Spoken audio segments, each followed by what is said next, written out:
കൈതച്ചക്കയുടെ ഔഷധ ഗുണങ്ങൾ ഏറെയാണ്.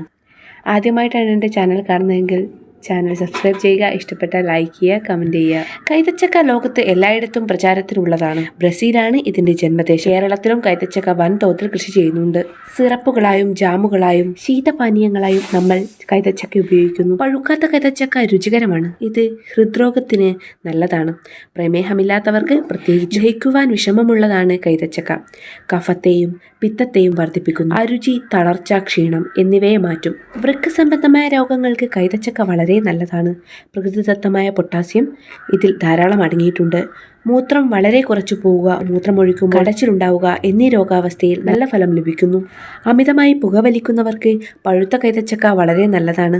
പതിവായി കൈതച്ചക്ക തിന്നാൽ പുകവലിയിൽ നിന്ന് ഉണ്ടാകുന്ന ദൂഷ്യഫലങ്ങൾ ഇല്ലാതാകുമെന്നാണ് പറയുന്നത്. പുകവലി കൊണ്ട് രക്തത്തിൽ കുറയുന്ന വിറ്റാമിൻ സി കൈതച്ചക്ക തിന്നുന്നത് കൊണ്ട് പരിഹരിക്കപ്പെടുന്നു. കൈതച്ചക്കയുടെ ഓല കുത്തിപ്പിഴിഞ്ഞെടുത്ത് നീര് കഴിച്ചാൽ ഉദരകൃമികൾ നശിക്കുന്നു എന്നാണ് പറയുന്നത്. ഈ നീരിൽ പഞ്ചസാര ചേർത്ത് കൊടുത്താൽ വില്ലൻ ചുമയ്ക്കും ആശ്വാസം ലഭിക്കും. കൂടാതെ ഗർഭിണികൾക്കുണ്ടാകുന്ന ഛർദിക്ക് 1 ഗ്ലാസ് കൈതച്ചക്ക നീരിൽ 1 ടീസ്പൂൺ കുരുമുളക് പൊടി ചേർത്ത് കാലത്ത് കഴിക്കുന്നത് ശമനം ലഭിക്കുന്നു. കാലിൽ കറുത്തു തടിച്ചുണ്ടാകുന്ന എക്സിമ എന്ന രോഗത്തിൽ കൈതച്ചക്കയുടെ നീര് പുരട്ടിയാൽ ചൊറിച്ചിലിനും എക്സിമയുടെ കട്ടി കുറയുവാനും നല്ലതാണ്. പഴുത്ത കൈതച്ചക്ക ഗർഭിണികൾ തിന്നരുത്. അത് സൂതികാരക്തത്തെ വർദ്ധിപ്പിക്കുകയും തന്മൂലം ഗർഭം അലസിപ്പോകുന്നത് കാരണമാകുകയും ചെയ്യുന്നു. മാംഗനീസ്, കാൽസ്യം എന്നിവയുടെ സാന്നിധ്യം എല്ലുകളെ ശക്തിപ്പെടുത്തുന്നു.